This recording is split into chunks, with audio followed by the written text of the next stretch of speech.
Bonsoir à tous. Bonjour également pour les autres. Je suis très ravi ce soir du fait que nous allons partager la parole de Dieu. Et pour ce soir, nous avons pour thème le remède du péché.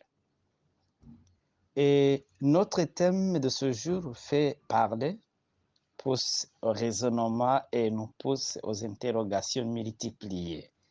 Et il s'agira donc ce soir de parler de la grâce.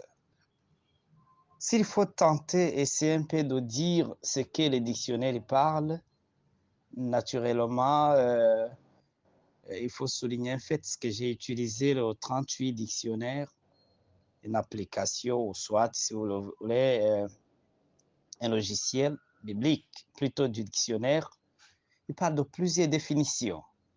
Faveur, miséricorde, pitié, pardonner, réhabiliter, absoudre, admettre, gracier, excuser, tolérer, épargner et ou oublier et autres. Et donc, chers amis, chers frères, pourquoi sommes-nous arrivés à ce niveau alors que nous sommes sortis des mains du Créateur, étant parfaits sans tâche? Eh bien, l'homme créé n'a pas voulu suivre la voie de son Créateur et donc il a choisi de désobéir au Seigneur.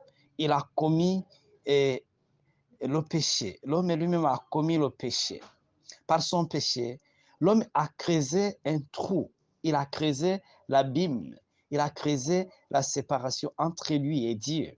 Il a commis l'irréparable. Alors, quand vous lisez dans Romains, chapitre 6, verset 23, la Bible dit, car le salaire du péché, c'est la mort, mais le don gratuit de Dieu, c'est la vie éternelle en Jésus-Christ, notre Seigneur. Le péché est un poison mortel. Pourquoi? Parce qu'il nous sépare de la source de toute vie. Dieu lui-même qui nous a créés. Le péché, c'est un poison mortel. C'est quelque chose qui nous sépare de la source de toute la vie. Le péché nous sépare de Dieu, lui qui nous a créés. Chacun de nous, donc, a péché. Donc, toi qui m'écoutes ou toi qui m'écouteras demain, et moi également, tous nous avons péché. Et dans Romains 3, 23, il est écrit, car tous ont péché et sont privés de la gloire de Dieu. Et dans Romains 3, 10, il est écrit, il n'y a point de juste, pas même un seul. Voyez-vous, il n'y a point de juste, même pas un seul. Mais quand nous lisons dans Romains 3, chapitre 11, nul n'est intelligent, nul ne cherche Dieu. Et pour aller plus loin, le verset suivant, le verset 12, nous dit, il n'en est aucun qui fasse le bien. Il n'en est aucun qui fasse le bien, autant pour moi. Pas même un seul. Vous le voyez, vous et moi, nos premiers parents donc, Adam et Ève, de qui descend toute la race humaine, choisirent de se séparer de Dieu, de se séparer de celui qui a créé, de se séparer de celui qui les aime, de se séparer de celui qui voudrait leur bonheur. Ils ont donc désobéi en suivant leur propre voie. Voilà donc, chers amis, en introduction, ce que nous comprenons sur notre sujet de ce soir. Il se pourrait que vous ayez des questions. Il se pourrait que vous ayez des ajouts. Il se pourrait que vous puissiez contribuer d'une façon ou d'une autre. Je voudrais vous prier à ce que nous allions pas à pas et au fur et à mesure, le Seigneur va nous permettre d'écouter et de comprendre le sujet qui est le nôtre. Dans une première partie, que le Seigneur donc nous aide à comprendre que le péché, c'est l'abîme. Le péché, c'est la désobéissance. Le péché, c'est de se séparer de Dieu. Le péché, c'est affreux. Et quant à la grâce, vous devez comprendre qu'il s'agit du fait que nous avons été pardonnés gratuitement. Il s'agit du fait qu'un Dieu d'amour a eu pitié de nous il s'agit du fait que Dieu a, a tenté d'absoudre nos fautes. Il a sauvé les criminels, les pécheurs coupables. Voilà ce que nous comprenons de notre thème, le remède du péché. Alors que nous poursuivons notre étude ce soir sur le même thème, bien-aimés dans le Seigneur, nous allons lire encore beaucoup plus dans Romains. C'est pourquoi, comme par un seul homme, le péché est entré dans le monde, et par le péché, la mort. Et dans Romains, le même verset, on nous dit qu'ainsi, la mort s'est étendue sur tous les hommes, parce que tous ont péché. La réalité et la vérité que nous devons tous comprendre, c'est que tous, descendants d'Adam, nous avons tous péché. Il faut souligner un fait. Nul ne mourra, nul ne va rater le ciel parce que Adam a péché. Notons que chacun de nous pêche de sa façon, de sa manière. Ainsi, il a fallu à Dieu de trouver la solution au problème du péché après le péché. Après que Adam et Ève ont induit la race entière dans cette voie, alors le Seigneur Dieu à chercher, à trouver, à pallier à ce problème. Il a fallu donc à ce que Dieu trouve le remède. Les conséquences naturelles du péché ou la conséquence naturelle du péché, c'est la mort. Et le taux de mortalité dû au péché est de 100%. Notez que nulle personne sur la terre vit sans péché, c'est-à-dire vit parfait. Adam a dû mourir à cause de son péché. Il en est de même de tous ceux qui descendent de lui, y compris chacun de nous ce soir, y compris toi et moi. Nous avons tous, donc, nous sommes coupables, nous sommes pécheurs. Nous avons péché. Nous sommes nés d'une race pécheresse. Et nous voilà donc tous au fond d'un puits, prisonniers, impuissants, condamnés à y mourir, à moins que quelqu'un ne vienne à notre secours. La bonne nouvelle, c'est que quelqu'un est venu. Le remède du péché a été trouvé. Le remède du péché a été pourvu par Dieu, par son amour. Voyez-vous, Dieu nous aime. C'est par la grâce que vous êtes sauvés, par le moyen de la foi. Et cela ne vient pas de vous, c'est le don de Dieu. Éphésiens 2, le verset 8. Quand nous continuons le verset suivant, dans Éphésiens 2, 9, ce n'est point par les œuvres, afin que personne ne se glorifie. Pour pouvoir être sauvés, nous devons reconnaître que nous sommes déchus, que nous sommes pécheurs, et que nous devons le reconnaître profondément. Nous avons besoin donc du secours de la grâce de Dieu. Nous avons besoin de Dieu. Mais ce sont vos crimes, pouvait dire Ésaïe dans Ésaïe 59, le verset 2. Ce sont vos crimes qui mettent une séparation entre vous et votre Dieu. Ce sont vos péchés qui vous cachent sa face. Dieu est donc la source de toute vie. Lorsque Adam pécha, il commença à mourir. C'est pourquoi, au fait, nous, êtres humains, nous mourons au fur et à mesure. Même quand nous respirons à cause du péché, le péché devient comme un cancer qui nous ronge au fur et à mesure. Nous mourons donc au fur et à mesure. Nous sommes tous condamnés à mort. Mais un Dieu d'amour ne nous a pas révélé révéler les conséquences du péché sans nous donner en même temps l'espérance du salut. C'est cela la bonne nouvelle. La bonne nouvelle, c'est que le Dieu d'amour nous a révélé les conséquences du péché, mais également, il a trouvé le remède du péché. C'est ça qu'on appelle la bonne nouvelle. Et la bonne nouvelle, c'est du fait qu'un Dieu d'amour vient à la recherche d'un coupable, d'un pécheur, pour lui donner la grâce. Pour être gracié, c'est quelque chose de fantastique. Vous avez péché vous-même, vous êtes allé en prison vous-même, on vous a euh, condamné à mort, mais quelqu'un, poussé d'une très bonne volonté, décide de vous gracier et de dire, non, la personne ne doit pas mourir, je vais sauver cette personne. Oh, nous avons un Dieu d'amour profond et je prie pour que cet amour qui coule d'un cœur aimant puisse être le partage de chacun de nous. Nous ouvrons le troisième enregistrement de notre audio sur le verset 6, le chapitre 6, autant pour moi au verset 23. Romains 6, verset 23.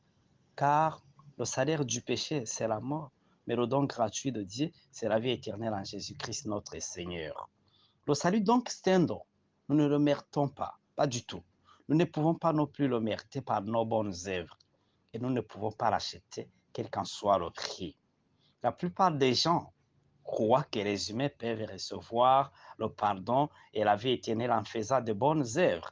Faire de bonnes œuvres, c'est une bonne chose, mais nous ne méritons pas le salut à travers les bonnes œuvres. D'autres croient qu'ils peuvent gagner des mérites en vue de la future vie éternelle en construisant des temples ou en nourrissant les saints hommes de Dieu et en s'occupant des veuves et des orphelins et des étrangers, bien plus. Par contre, les autres, ils pensent que le plus grand bonheur, c'est de faire le pèlerinage à la Mecque ou de mourir en défendant l'islam. Et les chrétiens, par contre, eux, ils agissent de même sans s'en rendre compte. Ils vont à l'église et ils donnent des grosses offrandes, ils appliquent la règle d'or en pensant qu'ainsi, ils gagnent la faveur de Dieu et ils méritent la vie éternelle. Mais est-ce possible? L'homme pétire par des tortures physiques, des angoisses, des tortures mentales ou des actes de charité, amener Dieu à lui accorder le pardon et la vie éternelle. Est-ce possible? Est-ce possible vraiment? Alors que dans Éphésiens, que nous avons lu en passant, nous avons lu que c'est par la grâce que vous êtes sauvés, par le moyen de la foi. Et cela ne vient pas de vous, c'est le don de Dieu. Ce n'est point par les œuvres, afin que personne ne se glorifie. Nous ne pouvons pas nous sauver par nos propres œuvres. Nous devons dépendre de la grâce seulement, de l'amour de Dieu et de la faveur divine qui nous accorde libéralement. Si nous pouvions gagner le salut, ce ne serait donc plus un don, n'est-ce pas? Mais est-ce que Dieu se soucierait-il des habitants d'une planète à marge de l'espace? Pourquoi n'a-t-il pas abandonné l'homme égoïste et rebelle aux conséquences de ses péchés? Pourquoi est-ce que Dieu poursuit toujours? Il est le premier à créer l'homme sans intervention humaine. Il est le premier à venir le chercher après avoir péché. Il est le premier à appeler Abraham. Il est le premier à chercher Moïse derrière les bœufs, les troupeaux de son beau-père. Il est le premier à nous envoyer Jésus-Christ. Et le texte le plus merveilleux nous dit, car Dieu a tant aimé le monde qu'il a donné son Fils unique, afin que quiconque croit en lui ne périsse point, mais qu'il ait la vie éternelle. Voyez-vous, le Seigneur donc nous accorde sa grâce. C'est juste une question de don. Quand on aime, on donne. Quand on aime Dieu, on donne le meilleur de soi. Dieu est donc amour. Dieu est notre parent.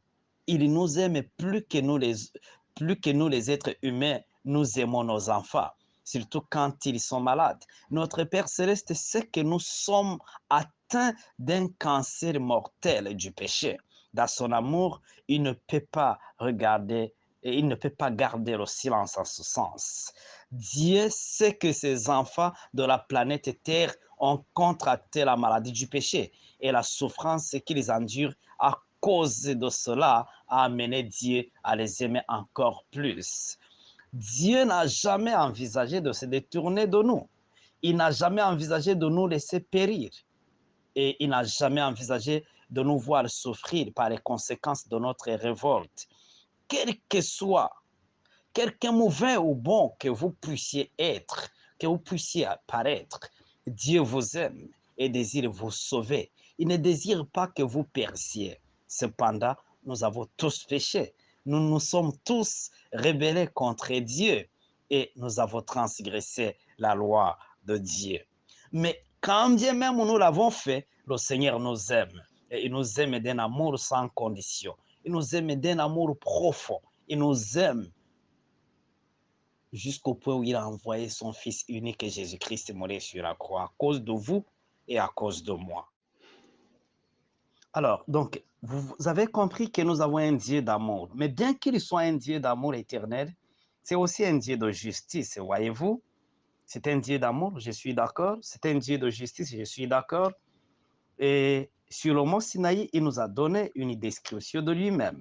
Rappelez-vous, quand vous lisez dans Exode 34, le verset 6, qui est écrit, l'Éternel Dieu de miséricorde, Éternel Dieu miséricordieux et compatissant, lent à la colère, riche en bonté et en fidélité, qui conserve son amour jusqu'à 1000 générations, qui pardonne l'iniquité, la rébellion et le péché, mais qui ne tient pas le coupable pour l'innocent. Voyez-vous, c'est un Dieu d'amour, je suis d'accord. C'est un Dieu de justice, je suis d'accord. Mais c'est un Dieu qui ne tient pas le coupable pour l'innocent. Non. Y a-t-il pas donc de solution d'issue, de sortie de la situation où nous sommes? Le Dieu d'amour a trouvé le moyen de nous sauver tout en demeurant juste. Bien que Dieu est doté d'un amour profond, il demeure toujours juste. Il a trouvé un substitut parfait pour mourir à notre place et a payé la culpabilité de nos péchés pour que nous puissions vivre. Voici comment nous l'explique Jean, le disciple bien-aimé, dans Jean 3, le verset 16, tel que je venais de le lire plus haut. Car Dieu a tant aimé le monde qu'il a donné son Fils unique, afin que quiconque croit en lui ne périsse point, mais qu'il ait la vie éternelle. Voyez-vous, Jésus vint sur la terre pour vivre comme un homme et faire face aux mêmes problèmes et même faire face à la tentation que les humains. Il a vécu une vie d'obéissance parfaite. Puis, en tant que représentant sans péché de la race humaine, il prit volontairement sur lui et sur lui-même la culpabilité de toutes les personnes qui ont vécu ou vivront sur la terre et mouru pour elles. Jésus est mort pour une race rebelle. Jésus est mort pour toi et pour moi, alors que nous étions encore dans les ténèbres de ce monde.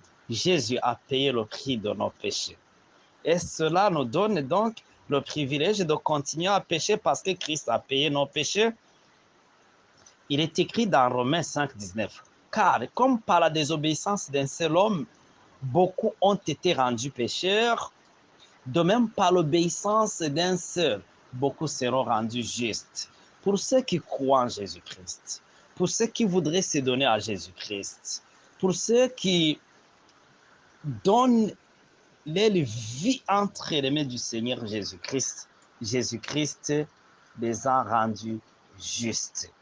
La mort de Jésus, donc, n'était pas seulement destinée à apaiser un Dieu d'amour rempli de colère pour la race déchue. Jésus offrit de mourir pour nous sauver de nos péchés. Et Dieu nous aimait tant qu'il était disposé à sacrifier son Fils unique pour nous. Jésus était l'agneau de Dieu, l'agneau du sacrifice. Pendant que les Israélites et le peuple élu de Dieu traversaient le désert à proximité du mont Sinaï, après avoir été délivrés par Moïse de la captivité en Égypte, ils voyaient chaque jour, par le moyen de symboles et de cérémonies, une illustration du plan de Dieu pour sauver l'homme déchu. Le tabernacle du désert, construit d'après les instructions précises de Dieu, et ses services institués par Dieu, attiraient constamment l'attention de l'homme vers le calvaire, où Jésus allait donner sa vie, où le véritable agneau de Dieu serait sacrifié pour les péchés de toute l'humanité, apportant à tous l'espérance et l'assurance du pardon et du salut. Le péché apportait un animal pour le sacrifice. Il plaçait sa main sur la tête de l'animal et confessait ses péchés. Puis, saisissant un couteau, il égorgeait l'animal, symbolisant ainsi le fait que c'était ses péchés qui avaient provoqué la mort de l'agneau du sacrifice. qui représentait Jésus. Chers bien-aimés, cette cérémonie horrible était une cérémonie pourtant vraie. Mais la croix du calvaire, qui apporta la promesse de la vie éternelle au cœur des hommes, fut beaucoup plus horrible. Cependant, par cet acte, Dieu démontra que le péché apporte la mort, soit au pécheur, soit à la victime innocente. Voyez-vous, le péché est un abîme qui nous sépare de Dieu. Le péché, c'est un trou profond qui nous sépare de Dieu. Et Jésus est le pont reliant l'homme d'un côté et le Seigneur de l'autre côté. Jésus est venu pour réconcilier. Il est venu pardonner une race rebelle afin de nous rapprocher de Dieu. Nous venons donc de voir l'histoire des enfants d'Israël. Donc, à l'époque biblique, le peuple de Dieu offrait des sacrifices pour montrer sa foi dans la mort à venir du Fils de Dieu. C'est lui qui mourait comme substitut à la place de l'homme. Jean pouvait dire, le jour du baptême de Jésus, voici l'agneau de Dieu qui ôte le péché du monde. Ça veut dire que bien que les enfants d'Israël, à l'époque biblique, ils offraient des animaux, mais c'était l'image de bien à venir. C'était le symbole de la réalité en Jésus-Christ. Et Jean, le disciple bien-aimé, nous montre ici dans Jean 1, le verset 29, que Jésus-Christ était le seul agneau qui pouvait ôter le péché du monde. Jésus était le véritable sacrifice. Lorsqu'il vint se faire baptiser, Jean-Baptiste, c'est lui de qui déclara « Voici l'agneau de Dieu qui ôte le péché du monde ». Quelle ironie que certains des hommes qui étaient venus sauver, complétaient pour lui ôter la vie. Jésus fut battu, exposé aux moqueries. Il était condamné à la crucifixion, l'une des formes d'exécution les plus horribles. Voyez-vous, mais dans 1 Pierre 2, 22, lui qui n'a point commis de péché et dans la bouche duquel il ne s'est point trouvé de fraude. Par sa mort, donc, Jésus-Christ s'identifia au pécheur. Il fut crucifié entre deux brigands, alors que Dieu plaça sur lui les péchés du monde entier. Il plaça sur Jésus-Christ les péchés du monde entier, ce qui fut un poids lourd sur lui et lui poussa à crier dans Matthieu 27, verset 46, « Mon Dieu, pourquoi m'as-tu abandonné ?» Le péché est affreux, le péché est un désastre, le péché est quelque chose de terrible parce que ça pousse à l'homme loin de la face de Dieu. Cette fois-ci, le Fils unique de Dieu porte le poids immense du péché. Il sent que ça pèse et il dit au Seigneur, il dit à Dieu, « Mon Dieu, pourquoi m'as-tu abandonné ?» Effectivement, parce que Dieu ne pouvait pas porter le péché de l'homme sans avoir ce poids immense. Et la foule se cria, il a sauvé les autres, il ne peut se sauver lui-même. Mais écoutez, c'est vrai, il ne pouvait pas en même temps se sauver lui-même et sauver les autres. Il était Dieu payant la rançon d'une race perdue. Il était Dieu payant la rançon de la transgression de la loi, car le salaire du péché, c'est la mort. Il a payé le salaire du péché coupable. Il a payé ton salaire, toi qui m'écoutes. C'est ainsi que Dieu, par un amour qui ne pouvait être satisfait tant que l'homme ne serait pas restauré dans la famille divine, offrit son propre fils pour qu'il meure à sa place en tant que substitut. Donc, Jésus, normalement, a pris ta place. Jésus a pris ma place et il est mort pour toi et pour moi.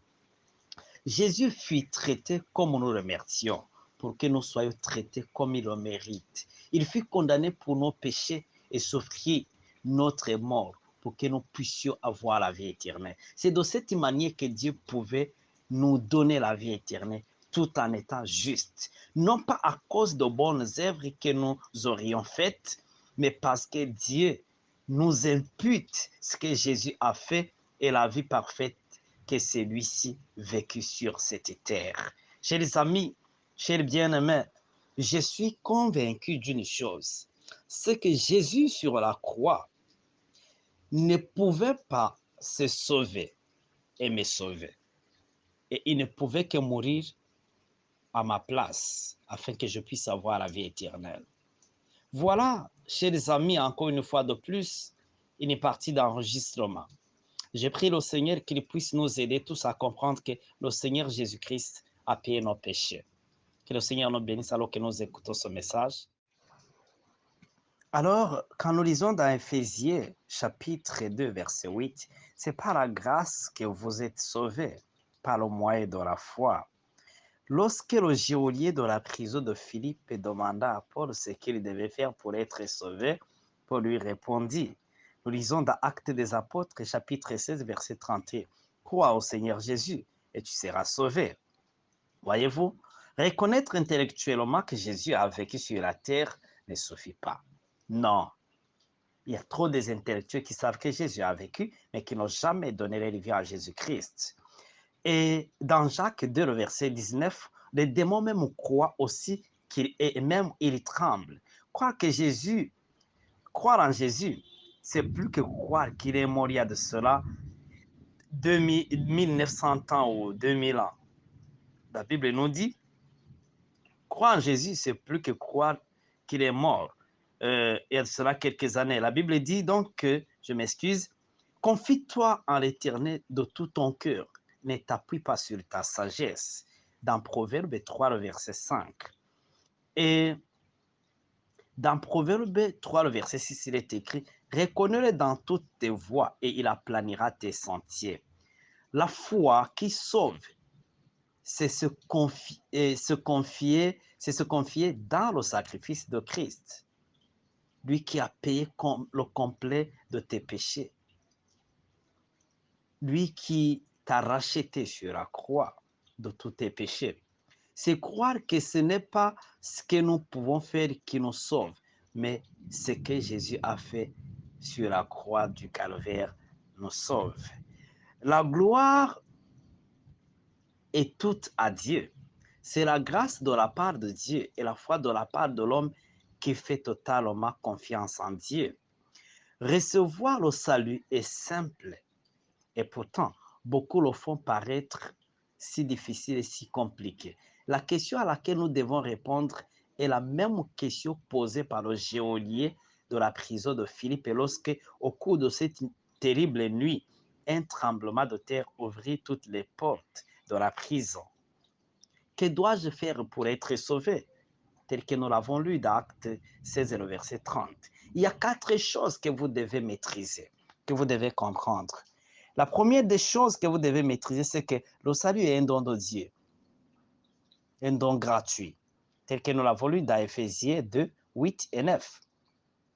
La deuxième des choses, c'est que nous avons tous péché, dans Romains 3, 23. Tous nous avons péché. Vous qui m'écoutez et moi compris, nous avons tous péché. Et nous avons besoin de la grâce, nous avons besoin du remède du péché, afin d'être sauvés. Jésus-Christ est l'autel de la grâce. Et ce qui signifie que je ne mérite pas ce don. Je ne mérite pas le salut. J'ai péché et je pêche. Je suis privé de la gloire de Dieu. Si le salut dépendait de ma bonté, je ne pourrais jamais le gagner, car j'ai péché. Je ne serai jamais suffisamment bon. Non, toi non plus, tu ne seras jamais suffisamment bon. C'est exactement la raison pour laquelle le salut doit être un don gratuit, car je ne peux ni le gagner, ni le mériter. Nous avons tous péché et sommes tous privés de la gloire de Dieu. Troisième des choses, notre problème, c'est que nous avons péché signifie la mort. Péché signifie mourir. Romains 6, 23. Quatrièmement, la solution du péché. Jésus est mort pour nous. Romains 5, verset 8. Mais vous pourriez demander comment puis-je accepter ce don gratuit? C'est la question que beaucoup nous nous posons. Comment puis-je accepter le don gratuit? Alors que nous étions encore pécheurs, Jésus est mort pour nous. Mes amis, n'aimez-vous pas Jésus? Ne l'aimez-vous pas pour avoir donné sa vie pour vos péchés et les miens également? Ne l'aimez-vous pas pour vous avoir donné ce don gratuit du salut. Dans Apocalypse 3:20, voici donc que Jésus se tient à la porte.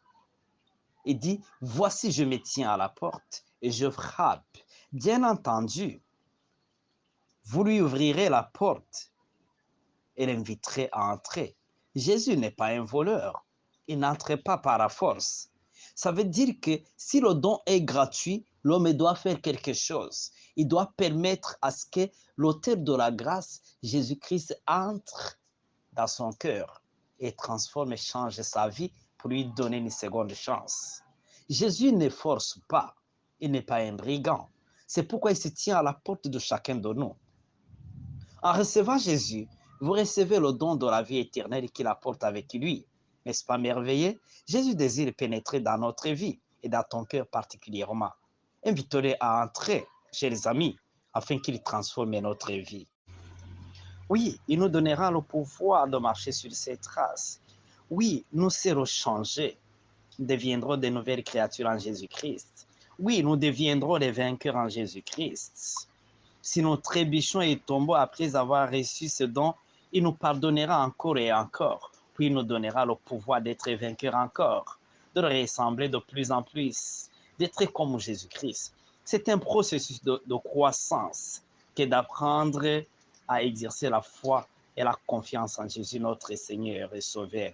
Nous ne serons pas parfaits, mais nous serons pardonnés. Satan n'est plus notre maître. Jésus est celui qui devient notre maître et notre Seigneur.